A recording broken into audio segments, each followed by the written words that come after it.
frostbite? Oh, yeah. After staying outside for just over 15 minutes, my nose turned white. Ice crystals began forming inside the cells, and the tissue started to die. If I had stayed out 5 minutes longer, my nose would have suffered permanent tissue damage. When people breathed outdoors, it would sound like dry grass rustling behind them. That was the sound of warm breath turning into tiny ice crystals. I'm in the coldest inhabited place on Earth, at the coldest time of the year. This is Oymyakon. Just to stay alive, I'm wearing more than 20 layers of clothing, weighing nearly 14 kilos. Stepping outside from a warm 30 degrees Celsius home means facing a temperature drop of over 100 degrees. That's why I'm also wearing gloves, boots, pants, and a coat, all made from reindeer fur. And even that's not enough. And now, I'm about to show you what life is like when simply going outside becomes a battle for survival. Within seconds outside, ice crystals start forming on the eyelashes, and the skin starts to sting. The village feels like it's been abandoned. The cold burned my finger. The cold doesn't just affect people and wild animals. It stops everything from functioning. Phones don't work properly and often shut down. Cars left outside freeze in just a few hours. Since the ground is always frozen, no fruits or vegetables can grow here. We boarded a plane in Moscow, flying east for 7 hours to Yakutsk. From there, we covered an 18-hour, 900-kilometer road trip. It's 2 a.m. and we finally arrived at the coldest village in the world. The thermometer reads minus 60.5 degrees Celsius. When we stepped out of the car, it felt like we were on another planet. The hairs in our nose were frozen, and we felt them prick every breath.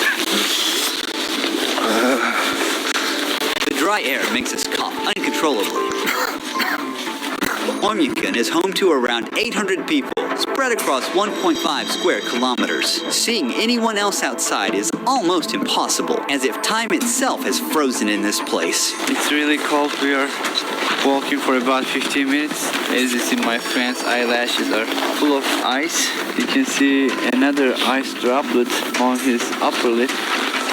Oymyakon, our land surrounded by mountains. It gets brutally cold here. The temperature drops to minus 63 degrees Celsius or even minus 64 degrees Celsius.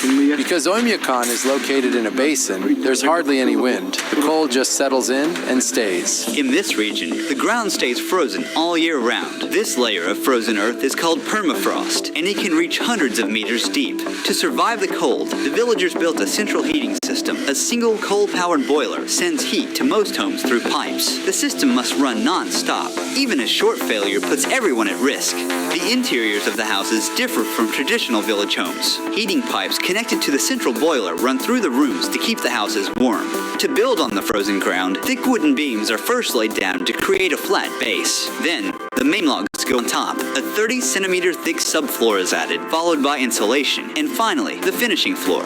Each wall is made of 7-layered materials. There's wood on the outside, then basalt wool as the main insulation barrier, then plaster, mesh, foam insulation, another layer of plaster, and finally, a wooden panel inside. The windows are triple glazed, forming a vital barrier against the bone-chilling temperatures, and the attic is insulated with sawdust and soil. Combined with a stove or heating system, this setup keeps the residents warm. In nearly every building, the entrance room is intentionally left unheated. We freeze everything in the front room. Look at this refrigerator. Natural. Here, I have frozen milk and frozen meat that I store in the cold. As you can see, these first 2 rooms at the entrance used for storage and as a refrigerator. These unheated rooms also serve as a buffer against the freezing cold. You can see ice and snow covering the interior of the room, especially the ceiling. In Oymyakon, the day begins early. Yevdokia is already at the barn. Cattle farmers here wrap a cloth around the cow's udder to protect the sensitive tissue from frostbite and to keep it clean. The udder isn't at risk of freezing anymore, but once the milk starts flowing, we have to be careful. Because of the extreme cold in Oymyakon, no water pipes run to the buildings. They would freeze almost instantly. The cows must step out into the cold every morning and make their way to the river to drink. One by one, they step into an icy hell, moving quickly, knowing they must return before the cold becomes too harsh. Their hair became crusted with ice almost immediately. This part of the river is not frozen because it is coming fresh from the mountain. Underground stream water Meadbrook River and keeps this part of the river unfrozen. Then all of a sudden, my whole face went numb. I couldn't move the muscle on the left side, like I was having facial paralysis. When my nose started freezing, Yevdokia noticed right away. Is it frostbite? Yeah. The cold shrinks the blood vessels and eventually reduces blood circulation. Without enough warmth, water inside each cell freezes into ice crystals, causing the cells to rupture and triggering a stabbing pain and tissue to die. You should cover your face like this. While covering your face. Be careful, or it might turn black. From this point on, until the end of the documentary shoot, I won't be able to stay outside for more than 10 minutes at a time, or my already frostbitten nose could get even worse. But as the documentary progresses and the temperatures drop even further, we'll be pushing our limits to show you what survival here truly demands. Here is the cure. This is aloe and just alcohol. You soak it like this and apply it to the area that's frozen. And don't rub it, okay? Otherwise, you'll damage the vessels and the capillaries, and it'll lead to sores.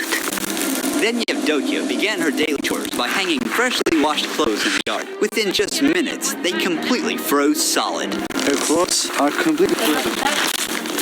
My hands are freezing.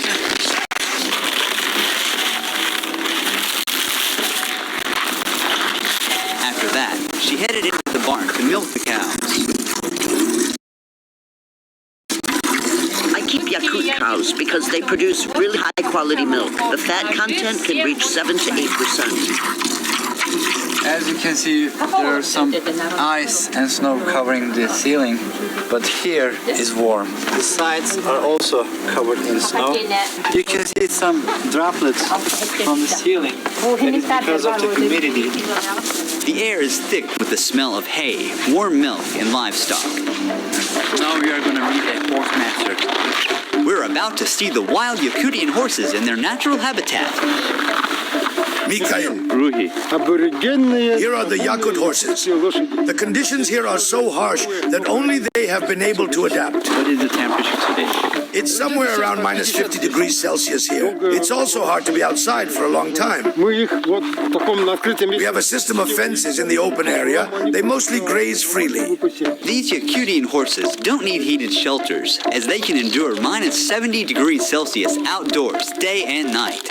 Unlike regular horses, they are short. This also helps them to stay outside during winters, because short body means it can radiate heat to a smaller area. Their body looks very puffy, very rich in fat and round. This is because of their thick fur. And also their horseshoes are very tall, allowing them to stand on this freezing ground very long time. They're not captured. They just being fed here. Their body means food. This is horse meat. They eat it here. As you can see, it got a lot of fat. This is one packet, a packet of a horse meat. This was ordered and it's going to be sold to a customer. This large pile of hay has been stored since summer. It's the main food supply for the horses during winter.